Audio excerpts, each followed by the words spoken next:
Ez dakit gogoan duzuen, baina bazen garai bat kontzertuetako kartelak ez zirela gu liluratzeko egiten, informatzeko baizik. Izen bat, data bat, leku jakin bat eta kito ezer gutxi gehiago. Ziren zuzenak, erabat gordinak, iragartzen zuten musikaren modukoak agian, ezta?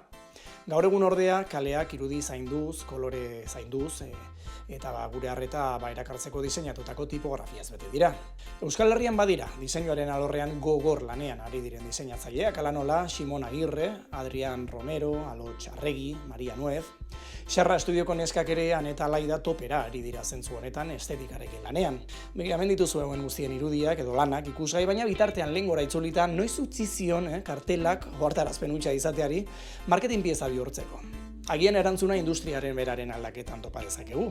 Ze popak beti bultzatu izan du dena belarrietatik baino begietatik sartzea.